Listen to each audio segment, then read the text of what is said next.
अगर मैं आपसे कहूँ कि आज मिडिल ईस्ट में जो हो रहा है वो सिर्फ एक और जंग नहीं है, बल्कि एक ऐसा गेम है जहां जीतने वाला भी हार सकता है और हारने वाला भी जीत सकता है। ईरान मिसाइल दाग रहा है और इजराइल जवाब दे रहा है और यूनाइटेड स्टेट्स खुद डिसाइड नहीं कर पा रहा है कि उसे करना क्या है। लेकिन असली सवाल ये नहीं है कि कौन जीत रहा है, असली सवाल ये है ये पूरी दुनिया को कहाँ ले जा रहा है। अब दोस्तों यहाँ पर सिचुएशन क्या बन रही है जरा ध्यान से समझिए, क्योंकि ये बहुत इंपॉर्टेंट है। एक तरफ से डायरेक्ट अटैक शुरू हो चुका है और टारगेट है डेमोना न्यूक्लियर फैसिलिटी, वही जगह जिसे लेकर माना जाता है कि यही से इजराइल का न्यूक्लियर प्रोग्राम ऑपरेट होता है। अब ईरान लगातार एक के बाद एक बैलिस्टिक मिसाइल दाग रहा है, मिसाइल पे मिसाइल, वेव आफ्टर वेव, कुछ इंटरसेप्ट हो रहे हैं, कुछ गिर रहे हैं। न्यूक्लियर प्रोग्राम को सीधा नुकसान नहीं हुआ, लेकिन कैजुअलिटीज, इंजरीज और इंफ्रास्ट्रक्चर डैमेज की खबरें आ रही हैं। यानी मैसेज बिल्कुल साफ है, हम तुम्हें हिट कर सकते हैं। और यहीं से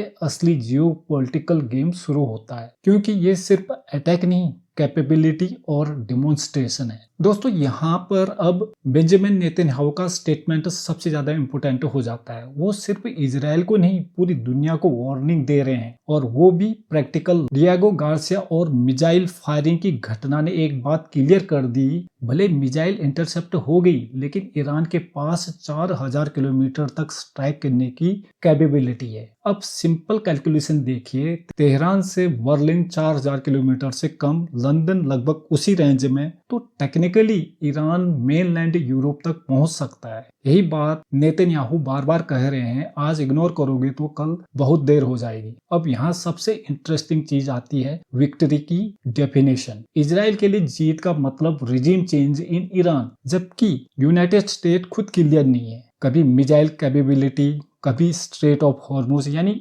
ऑपरेशनल क्लियरिटी मिसिंग है। और जियोपॉलिटिक्स में ये सब खतरनाक चीज होती है। अब आते हैं ईरान पर। क्या ईरान जीत सकता है? सीधा जवाब है नहीं। वो ना अकेले यूएस को हरा सकता है, ना इजराइल को, और ना दोनों के साथ में। लेकिन असली ट्विस्ट यही है, ईरान ने जीत के मायने ही बदल दिए हैं। उसके लिए जीत का मतलब ग्लोबल डिस्ट्रप्शन, ऑयल प्राइसेस $200 पर बैरल पर पहुंच जाए, इकोनॉमीज हिल जाए, पूरी दुनिया प्रेशर में आ जाए। और इसी स्ट्रेटजी के तहत शॉकिंग पैटर्न दिखा रहा है। 70% मिसाइल और drone strike UAE, Bahrain, Oman, कतार और सऊदी अरब जैसे देशों में हो रहे हैं, जिन्होंने ईरान पर सीधा हमला कभी नहीं किया है। यानी ये वॉर सिर्फ मिलिट्री नहीं, बल्कि इकोनॉमिक और साइकोलॉजिकल वॉर है। अब आखिरी concept, intent versus capability. Iran का इंटेंट तो साफ है, लेकिन यूएस को हिट करने की कैपेबिलिटी अभी नहीं है। लेकिन जिस दिन कैपेबिलिटी आ गई, टारगेट बदल जाएगा। यही पूरा जियोपॉलिटिकल वार्निंग है। तो असली सवाल ये नहीं कि कौन जीतेगा, क्योंकि हर देश अपनी डेफिनेशन के हिसाब से जीतेगा। सवाल ये है कि